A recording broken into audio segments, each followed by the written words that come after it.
Hello friends, नमस्कार। मैं हूं योगेश्वर त्रिवेदी और आज का हमारा टॉपिक है गॉस की प्रमेय की सहायता से एक समान आवेशित अनंत समतल चालक के कारण विद्युत क्षेत्र की तीव्रता ज्ञात करना।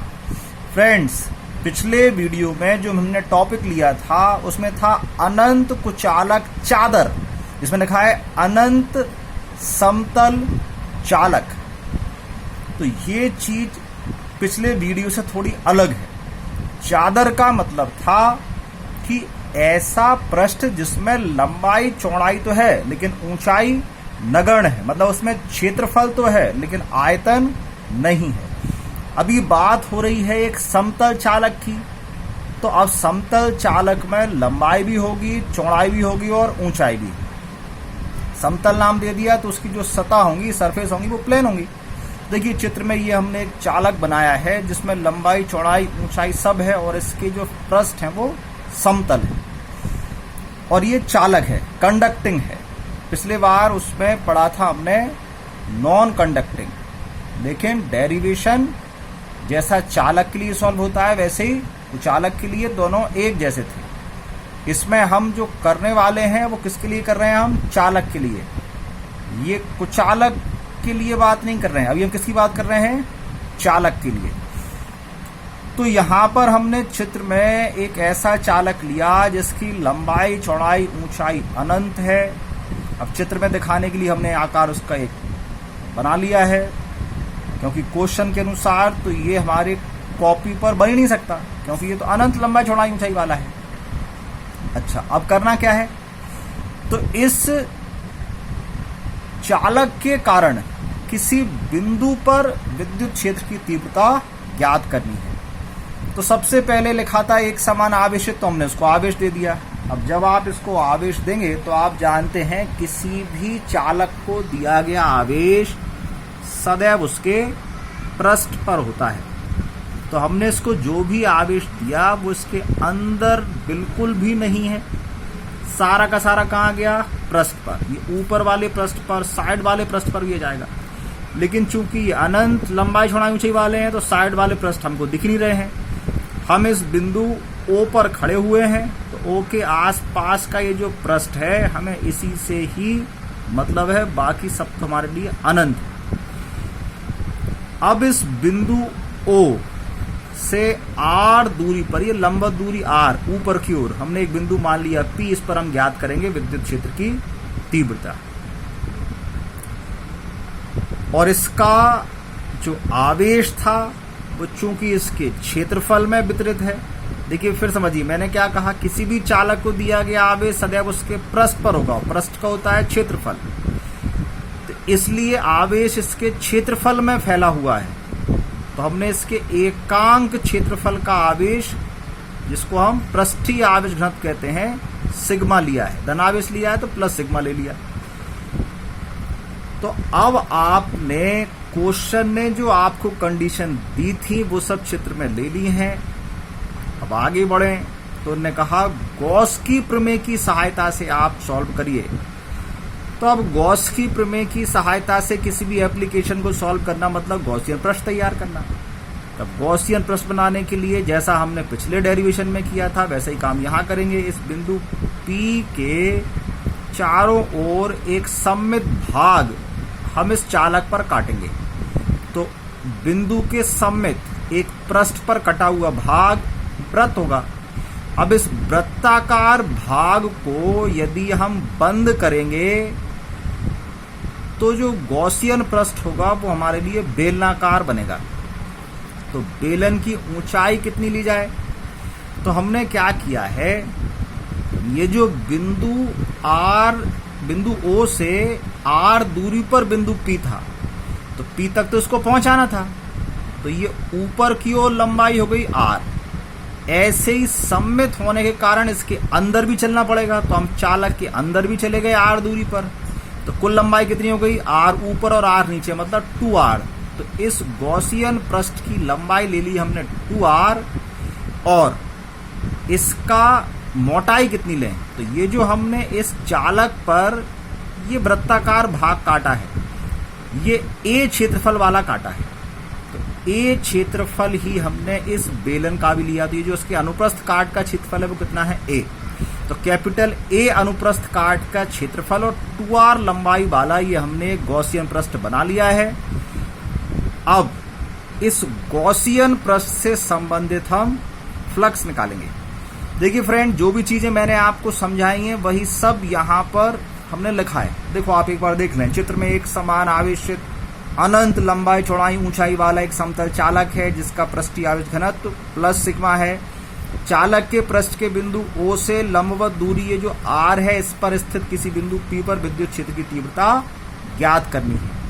कैसे करनी है, तो ये गॉसियन पृष्ठ बनाया है, यही लिखा है। चालक के पृष्ठ पर स्थित बिंदु O के चारों ओर A क्षेत्रफल वाला एक वृत्ताकार भाग लिया तथा 2r लंबाई एवं A अनुप्रस्थ काट के क्षेत्रफल वाला बिंदु P से होकर जाने वाला एक बेलनाकार गॉसियन पृष्ठ बनाया।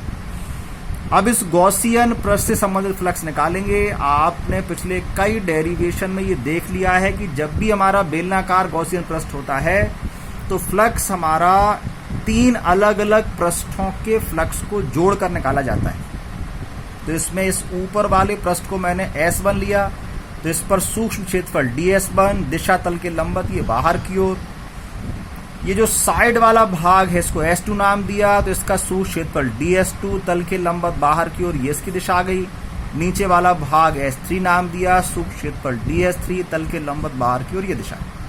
ये दिशा तो किसकी हो गई, क्षेत्रफल की। अब तीव्रता की दिशा, इस बिंदु O से बिंदु P पर तीव्रता O से P की ओर, ये बाहर की ओर हो गई। तीव्रता की दिशा कैसे निकालते हैं, तो जिस बिंदु पर तीव्रता की दिशा चाहिए उस पर मन से धनावेश की कल्पना कर लीजिए। अब इस धनावेश पे लगने वाले बल की दिशा तीव्रता की दिशा होती है। अगर यह धनावेश रखोगे, चालक पर भी धनावेश है, समान आवेश में प्रतिकर्षण होगा, तो बल कहाँ लगेगा, बाहर की ओर। तीव्र दिशा कहाँ गई, बाहर की ओर। तो बिंदु P पर तीव्रता की दिशा ये हमको मिल गई है। अब अगर इस बिंदु P पर जो आवेश था जिस पर हमने तीव्रता देखी, यदि हम Q पर तीव्रता की दिशा निकालने का प्रयास करें तो इस, क्योंकि ये अंदर है, तो चूंकि किसी भी चालक के अंदर विद्युत क्षेत्र की तीव्रता शून्य होती है, तो इस Q वाले पृष्ठ पर तीव्रता हमारी शून्य होगी, इसलिए यहाँ तीव्रता की कोई डायरेक्शन नहीं है। तो देखिए अब क्या हुआ, इस पहले वाले S1 पृष्ठ में ds1e समांतर हैं, पैरेलल हैं, θ1 0 हो गया। दूसरे वाले पृष्ठ के लिए ये S2 इस साइड है, तीव्रता इस साइड है, 90 डिग्री हो गए। S3 इस नीचे वाले पृष्ठ पर चूंकि तीव्रता ही शून्य हो गई है, इसलिए ये ओवरऑल सब 0 हो जाएगा। तो केवल क्या बचेगा, देखो जो θ 0 था तो cos 0 की वैल्यू 1 बच गया EDS1। जहाँ थीटा 90 होगा, cos 90 0, तो ये भी 0 हो गया। यहाँ तीव्रता ही 0 है तो ये भी 0 हो जाएगा। E कांस्टेंट होगा, इसलिए बाहर निकाल लिया। E कांस्टेंट क्यों होगा, क्योंकि हमारा अनुभव ये कहता है कि तीव्रता दूरी पर निर्भर करती है, और ये जो दूरी हमारी है इस E दूरी पर हम इस पृष्ठ पर कहीं पर भी बिंदु P को रख दें, सब दूरियां R के बराबर होंगी। इसलिए S1 पृष्ठ के लिए तीव्रता हमारी कांस्टेंट हुई, बाहर निकाल दी। जो ds1 है वो क्या है, इसके छोटे से भाग का क्षेत्रफल। तो पूरा क्षेत्रफल कब आएगा, जब हम इसका इंटीग्रेशन कर देंगे। तो पूरा क्षेत्रफल कितना है, ये अनुप्रस्थ काट का क्षेत्रफल कैपिटल A।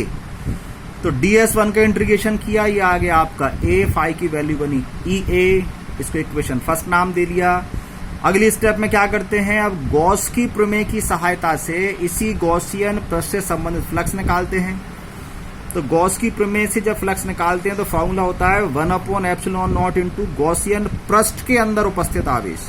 अब इस गॉसियन पृष्ठ के अंदर आवेश कहाँ है, तो आवेश था इस चालक के पृष्ठ पर, और इस पृष्ठ का कितना भाग लिया है हमने गॉसियन पृष्ठ के अंदर, तो A क्षेत्रफल लिया है। अब इस चालक के एकांक क्षेत्रफल पर आवेश कितना है, सिग्मा। तो A क्षेत्रफल पर कितना होगा, सिग्मा इंटू A। ये लिख दिया हमने इधर, सिग्मा इंटू A।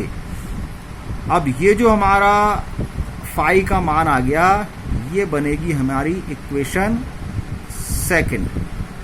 अब इक्वेशन फर्स्ट और सेकंड दोनों फाई की वैल्यू है, आपस में इक्वल कर दी जाए। क्या हो जाएगा ई ए, और यहाँ sigma A upon epsilon not, A से कैंसिल हो गया, ई की वैल्यू क्या बन गई सिग्मा अपॉन एप्सिलॉन नॉट। तो आप देख रहे हो यहाँ पर भी जो हमारे पास तीव्रता आई है उसमें कहीं भी इस आर का जिक्र नहीं है, मतलब इस बिंदु की जो दूरी है वो आंसर में कहीं नहीं है। मतलब किसी चालक के कारण, ये समतल चालक के कारण किसी बिंदु पर जो तीव्रता हम ज्ञात कर रहे हैं वो इस बिंदु की चालक से दूरी पर निर्भर नहीं करती है। तो बिंदु P इसके पास हो या इसके दूर हो, तीव्रता हमारी इसी फॉर्मूले से निकाली जाएगी। लेकिन ये था फ्रेंड्स किसके लिए, अनंत समतल चालक। यदि ये कुचालक होगा तो क्या होगा, तो अब ये आप सॉल्व करें, क्योंकि मैंने पिछले लगातार वीडियोस में आपको कुचालक होगा तो किस प्रकार सॉल्व करते हैं सॉल्व करना सिखाया है। आपको हेल्प के लिए अगर देखना है तो मैंने कुचालक ठोस गोले के लिए भी सॉल्व करके दिखाया, कुचालक ठोस बेलन के लिए भी सॉल्व करके दिखाया है। सुविधा के लिए आपको बता दूं, यदि हम ये जो चालक हमने लिया है इसको हम कुचालक लेंगे और खोखला लेंगे तो डेरिवेशन यही है जो हमने किया है। यदि ठोस लेंगे तो इसमें क्या अंतर आएगा, जब ये ठोस होगा तो जो आवेश होगा इसके आयतन में फैलेगा।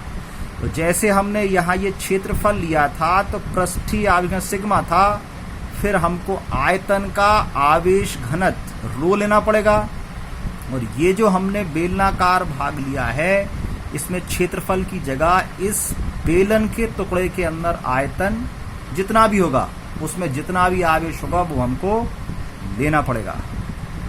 अब इसको आप सॉल्व करें, फिर मिलेंगे नेक्स्ट वीडियो में किसी नए टॉपिक के साथ। तब तक के लिए नमस्कार। इसको शेयर करना ना भूलें। धन्यवाद।